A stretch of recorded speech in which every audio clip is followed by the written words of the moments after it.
Paz, meus amados, em nome do Pai, do Filho e do Espírito Santo. Amém.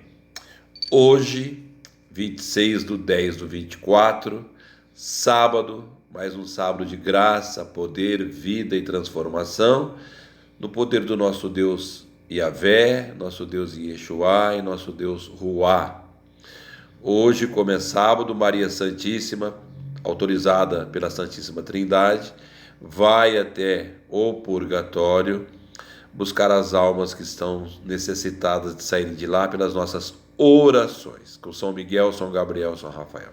Então, orem neste sábado pela intercessão das almas que estão no purgatório e que a misericórdia de Deus, o perfume da mãe, a rosa da mãe e o manto da mãe e a intercessão da mãe, os tire de lá, os nossos entes queridos que jaz no purgatório. Queridos, convite à conversão. Vamos entrar no capítulo 13 de Lucas. Nós vamos ter dois momentos, versos 1 ao 5, o primeiro momento, versos 6 até o 9, um segundo momento. Catecismo da Igreja Católica 386, Mateus 27, 17 e 20, e o Evangelho de hoje, Lucas 13, 1, 9. Jesus, na sequência, alguém chegou contando que havia acontecido uma desgraça por dois momentos. Então vamos entender. Jesus faz o convite à conversão. Ele não exige a conversão. Você não é obrigado a se converter a Jesus. É um convite. Aceita quem quer. O céu é um convite para todos. Deus faz o convite para ter uma vida eterna ao lado dele, de paz, amor, longanimidade, brandura, afabilidade, docilidade, temperança. E também Satanás tem o convite dele para passar o resto dos seus eternidade lá no enxofre, lá junto com ele, lá nas benesses do inferno, queimando a alma. São dois convites. Deuteronômio 30, ou eu vou para o bem, ou eu vou para o mal, ou eu vou para a bênção, eu vou para a maldição.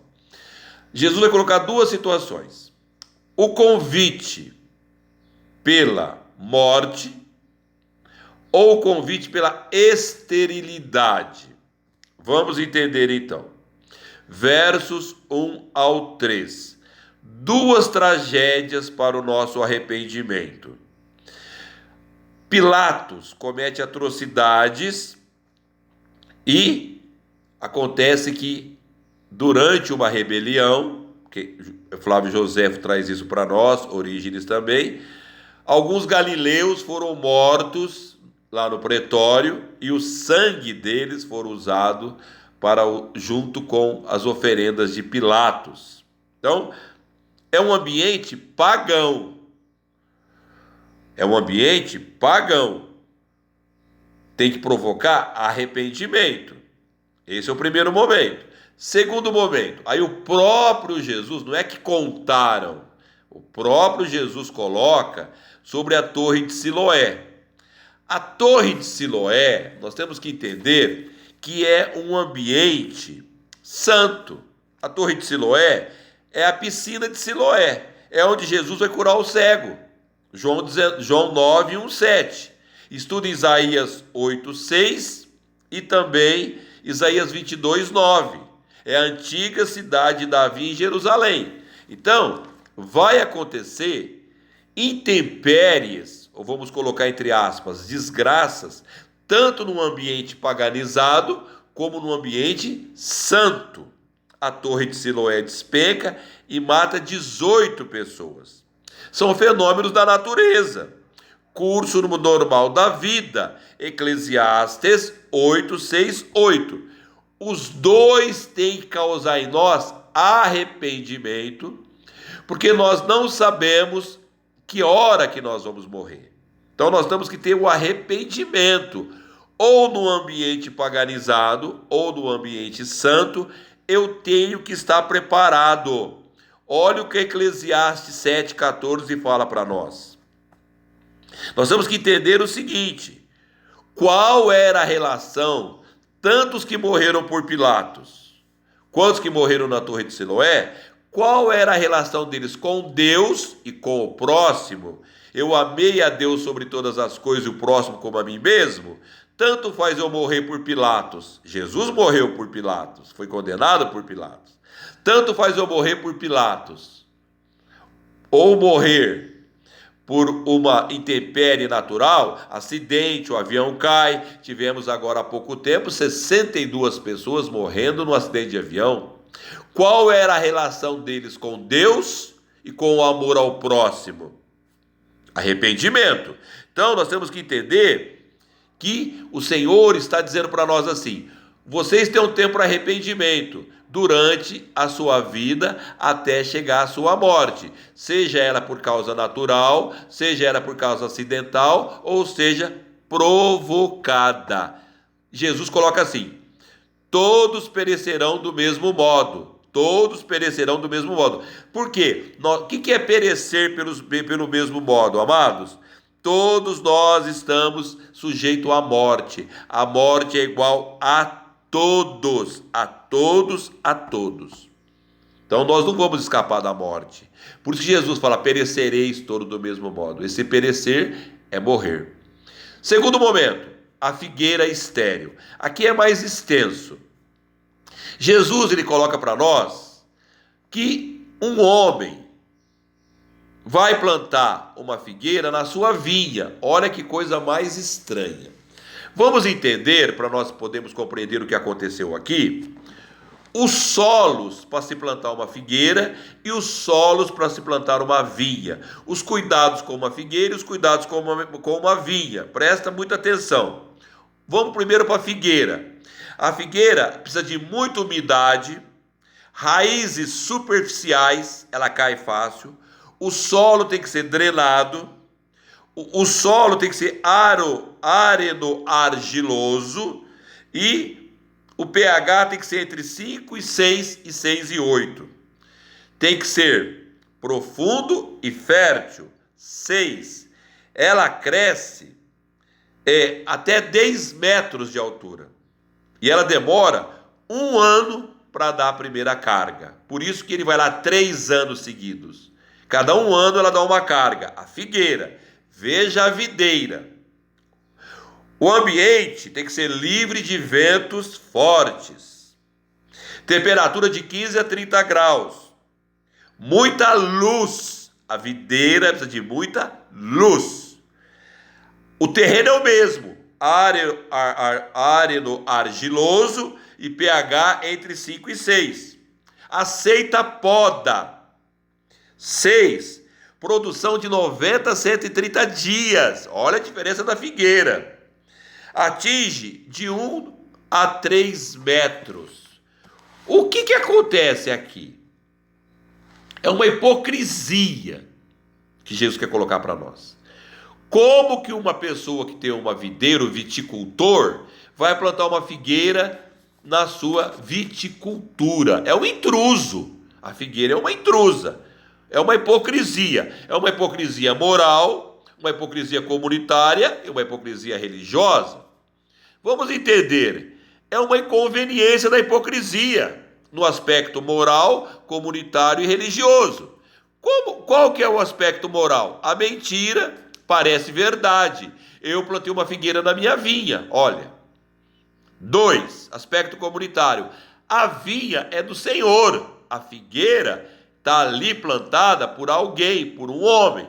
3, religioso. Falsa devoção. Zela pelos seus interesses e não de Deus. Vocês estão entendendo? Isso tudo no versículo 6. Versículo 7. Vai aparecer o quê? A bondade de Deus. O viticultor, João 2:1-2. 3 anos sem dar fruto. Cada ano tem que dar fruto. 3 anos sem produzir nada. Por quê? Estava plantada no terreno errado? Não, o terreno é o mesmo. Área argilinoso com pH em 5 e 6. Qual foi o problema dessa figueira? O problema dessa figueira é que ela não foi cuidada à altura como foi cuidada a vinha. Vamos entender no versículo 8. O viticultor é o intercessor. Qual é a atitude do intercessor? Por quê? Porque como não deu fruto, vai cortar. Você imagina uma árvore de 10 metros de altura, o tanto de uva, de videira, que vai matar embaixo. Por quê? Porque não tem o quê? Luz. A figueira vai fazer sombra e vai matar embaixo as videiras. Olha que coisa, hein? Cuidado, figueira. Às vezes você está matando um monte de videira. Mas o viticultor intercessor, ele vai fazer 3 colocações. Deixa ainda este ano. Fé. 2. Eu lhe cavarei ao redor. Abrilhei o coração para o arrependimento e ao perdão. Arrancarei as ervas daninhas de volta dela. 3. Deitarei adubo. Gálatas 5, 22, 23. O que é deitar adubo? Os cuidados com os sacramentos, para o crescimento com Deus, em Deus, para Deus. Você fez de tudo pela figueira. Tudo, tudo, tudo. Talvez ela não vai produzir fruto. Você fez tudo pelo esposo, fez tudo pelo filho, você fez tudo pela esposa. Mas depois de toda a tua intercessão, ela não deu fruto. Faz 3 anos, 4. Você cavou, você intercedeu, você rezou, você foi Aparecida, você foi lá no Pai Eterno, você foi para a Itália, você foi para qualquer lugar. Não resolveu, não deu fruto. Qual é a atitude? Caso contrário, livre-arbítrio da figueira. Eu dei fruto, me gastei pela figueira, não adiantou nada. Aí então, mandarás cortá-la. Mateus 3,10. Eis que o machado está colocado à raiz da árvore.